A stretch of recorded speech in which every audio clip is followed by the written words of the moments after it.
Hi, welcome to the ACL Decoding Special Education series. One topic, 5 slides, 5 minutes or less. Today, we're going to talk about understanding SMART goals. And yes, that is an acronym. Let's find out about it. SMART goals are a student's annual goals as described in their individualized education plan, their IEP, that contain these components. They need to be specific, measurable, achievable, relevant, and time sensitive. So let's dig into what that actually means for each of them.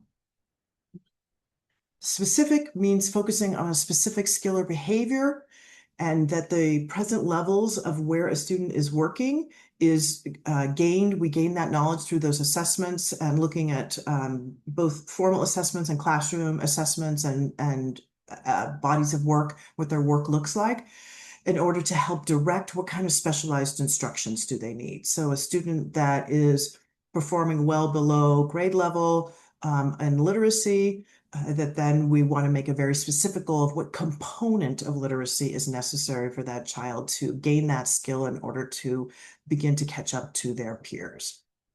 Second letter M is measurable. It needs to have accuracy and measurement.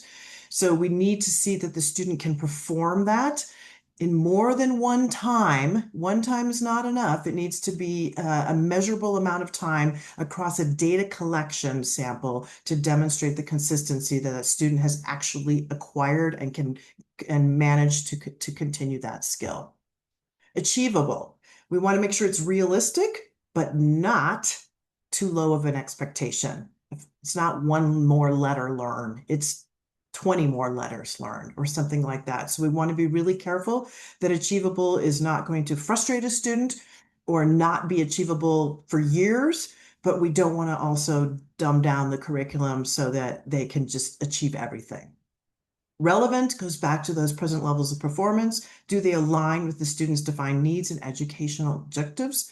And time sensitive, the last part in the SMART, is that we're going to do that within half the year or within 1 year. So we want to look no longer than 1 year's time to have that student reach that goal. It could also be a semester. Say they have an IEP in January or February. It might just go through May because they'll be at a different grade level next year.